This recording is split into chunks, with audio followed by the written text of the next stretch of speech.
In 1974, the Atlanta Journal-Constitution headlined a story, "Jimmy Who is running for what?" The who was Jimmy Carter, the governor of Georgia, and the what was the presidency of the United States. Carter could always count on people to underestimate him. This was one of the keys to his success. He would outsmart, outwork, and out-hustle his opponents. By the time they realized he was gaining political ground, he had already sped past them. Jimmy Carter was born on October 1st, 1924, to a prosperous farming family in Plains, Georgia.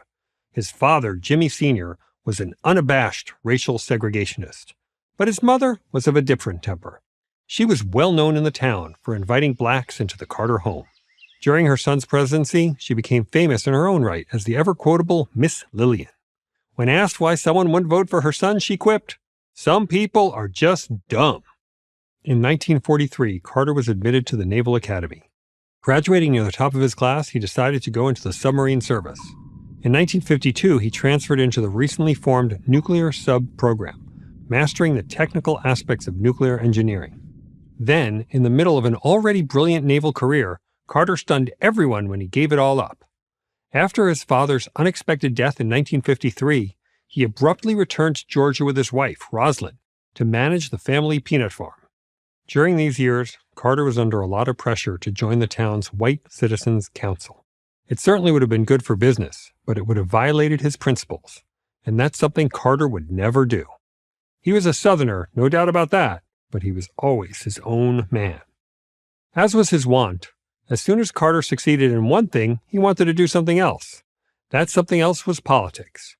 He ran for the Georgia State Legislature in 1962 and ran for Georgia governor in 1970. Then, in 1976, he ran for President of the United States. He won all of those contests.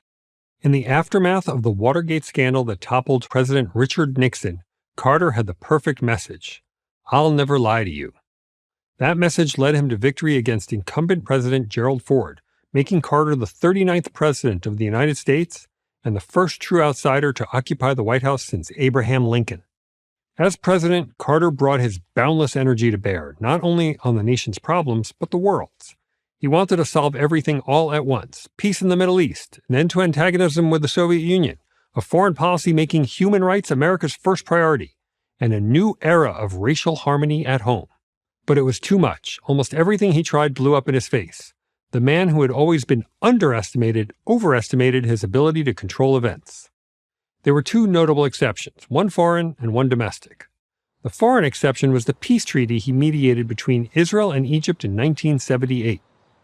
Carter worked tirelessly to bring the two sides to a workable compromise. Given that the two nations had fought a war only 5 years before, it was a major achievement. The cold peace that resulted endures to the present day. The domestic exception was the deregulation of the airline industry. Since the 1930s, the federal government set fares, routes, and schedules. Carter's new policy liberated the airlines to figure this out for themselves. The result was an increase in competition and drastically lower airfares. A mode of transportation for businessmen became a mode of transportation for everyone. These were rare triumphs in an otherwise troubled administration. Every week seemed to bring more bad news: stagflation, a recession and inflation happening at the same time, crippling energy shortages leading to long lines at gas stations, and a Soviet invasion of Afghanistan were just a few examples. These weren't all Carter's fault, but his tone-deaf reading of the national mood was a self-inflicted wound.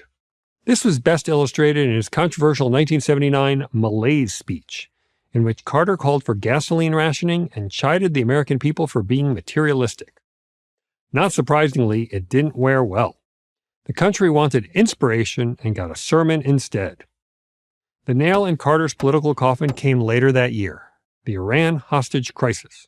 It began with Carter's decision to admit the exiled Shah of Iran to the United States for cancer treatment. The Shah, a long-standing American ally, had fled his throne ahead of Iran's Islamic Revolution.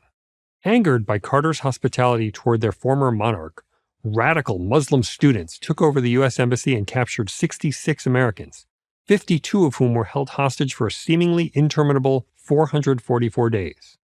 In April 1980, Carter authorized a military rescue operation, but it was poorly planned and poorly executed, ending in complete, and completely humiliating failure. America had never seemed more impotent.